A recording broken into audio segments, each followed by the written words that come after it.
గౌరవనీయ ముఖ్యమంత్రి రేవంత్ రెడ్డి గారి ఆధ్వర్యంలో గత 10 ఏళ్లుగా కేసీఆర్ ప్రభుత్వంలో జరిగినటువంటి ఆర్థిక విధ్వంసం, పర్యావరణ విధ్వంసం నుంచి ఇవాళ తెలంగాణ పునర్నిర్మించవలసిన అవసరం ఉంది.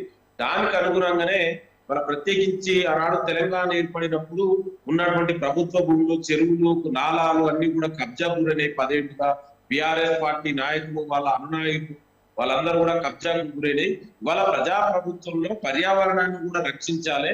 ఎందుకంటే ఇవాళ భవిష్యత్తు కూడా ఇవాళ ఈ తెలంగాణ, హైదరాబాద్ ఉండాలంటే ఇవాళ పర్యావరణాన్ని రక్షించాలనే ఒక ముఖ్య ఉద్దేశంతో గౌరవ ముఖ్యమంత్రి రేవంత్ రెడ్డి గారు తెలంగాణ ప్రజాప్రభుత్వ క్యాబినెట్ హైడ్రాని ఏర్పాటు చేయడం జరిగింది. ఇవాళ ప్రధానంగా దీని ఉద్దేశం ఏంటంటే ప్రభుత్వ భూములు, ఆస్తులను కాపాడడం, కబ్జాకు గురైనటువంటి భూములన్నింటిని కూడా రక్షించడం, అదే విధంగా ఏదైతే చెరువులు, నాలాలు అవన్నిటిని కూడా పునర్నిర్మించడం. ఇవాళ మనకు తెలుసు హైదరాబాద్ లో ఒక చిన్న వర్షం వస్తే కూడా ఏ విధంగా రోడ్లపైకి నీళ్లు వస్తున్నాయనే మనం అందరం చూస్తూనే ఉన్నాం.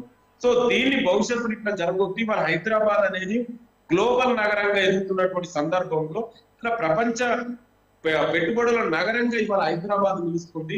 మరి ఇట్లాంటి తరుణంలో ఇవన్నీ కూడా ఇట్లా ఈ విధంగా ట్రాఫిక్ కానీ, ఈ యొక్క నాలాలు కబ్జాలకు గురై చెరువు ఇళ్లకు నీళ్లు రావడం కానీ ఇది మంచిగా ఉండదు. దీన్ని అరికట్టాలనే ఉద్దేశంతో ఒక గొప్ప నిర్ణయం ఇవాళ ప్రజాప్రభుత్వం తీసుకున్నది. ఇవాళ దేశ ప్రజలందరూ కూడా ఇవాళ మిగతా పక్క రాష్ట్రాల్లో ఉన్నటువంటి ఆంధ్రప్రదేశ్ రాష్ట్రం కూడా మాకు కూడా హైడ్రా లాంటి వ్యవస్థను ఏర్పాటు చేయండి అని వాళ్ళ డిమాండ్స్ కూడా వివిధ రాష్ట్రాల నుంచి వస్తున్నాయి.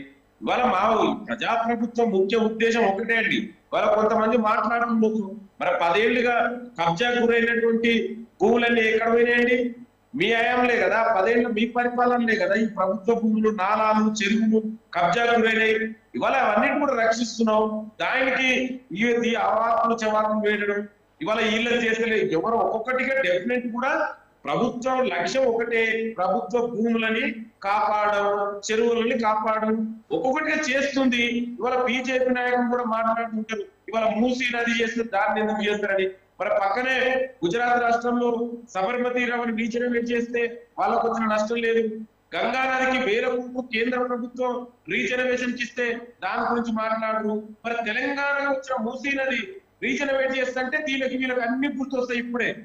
ఇవాళ మరి ఆ పక్క రాష్ట్రాలలో కేంద్ర ప్రభుత్వం కొట్లాడి బడ్జెట్లో నిధులు తీసుకురండి. ఇవాళ పక్కనే ఉన్నాడు మూసీ నదితో కూడా ఇవాళ ఎంతమంది అవస్థలు పడుతున్నారు. చాలా దాదాపు మనం చెప్పడం కాదు, WHO ప్రకారం 40 రకాల డిజీజ్ వస్తున్నాయి మూసీ పరివాహక ప్రాంతంలో నివసిస్తున్నటువంటి ప్రజలకు. ఇవాళ దీన్ని చేస్తుంటే కూడా దీని మీద కూడా కోడిగుడ్డు మీద ఈకలు ఏమినట్టు ఏది పడితే అది మాట్లాడడం మంచిది కాదు. ఇవాళ మీరు చూడండి, ఇవన్నీ కూడా ముందుకెళ్తుంటే ఒక గొప్ప నిర్ణయం తీసుకొని భవిష్యత్ తరాలకు హైదరాబాద్ నగరాన్ని అందించాలనే ఉద్దేశంతో ఇవాళ ఈ నిర్ణయం చేస్తే ఇవాళ దాని మీద కూడా మాట్లాడు. నేను ఏమంటున్నా అంటే ఎస్, ప్రతిపక్షాలుగా మీరు మాట్లాడవచ్చు, విమర్శించవచ్చు, విమర్శ సద్విమర్శగా ఉండాలి. ఈ ప్రభుత్వానికి సలహాలు సూచనలు ఇవ్వండి, ఇంకా బెటర్ గా ఏ విధంగా చేస్తే బాగుంటది. ఇవాళ మేము ఏదైతే హైడ్రాలో పేద ప్రజలు ఉన్నారో వాళ్ళని ఏ విధంగా ఆదుకోవాలో కూడా మా ప్రభుత్వానికి తెలుసు. ఇవాళ మూసీ నది మీద ఎవరైతే అక్కడ పేద ప్రజలు ఇల్లు కోల్పోతున్నారో వాళ్ళకి డబుల్ బెడ్రూమ్ ఇల్లు ఇస్తామని చెప్తున్నాం. అంతే తప్ప ఇవాళ వేలాది ఎకరాలను ఆక్రమించుకొని కోట్లాది బిల్డర్లకు కూడా మా ఒత్తాసు పలికే పార్టీలకు ఏం చెప్తారండి? ఇవాళ ప్రభుత్వ భూములు ఆదుకొని ఒక్కొక్కరు ఎన్ని కబ్జాలు ఏర్పడి బిల్డింగ్లు కట్టారు. దాని గురించి మాట్లాడేప్పుడు మీ హయాంలో జరిగినాయి కదా, మీ 10 ఏళ్లలోనే కదా ఇవంతా ప్రభుత్వ భూములని ఇప్పుడు హైడ్రాకు సంబంధించి ఆలోచన మంచిది కాదు అన్న విషయాన్ని అయితే ఏ ఒక్కరు ఇక్కడ అంటే దాన్ని అసలు తీసుకురావడం కరెక్ట్ కాదు అని ఎవరు అనట్లేదు. కాకపోతే ఆచరణలో జరుగుతున్న లోపాలకు సంబంధించే పెద్దలు ప్రశ్నిస్తున్నారు. దాని గురించి డిస్కషన్ చేద్దామండి.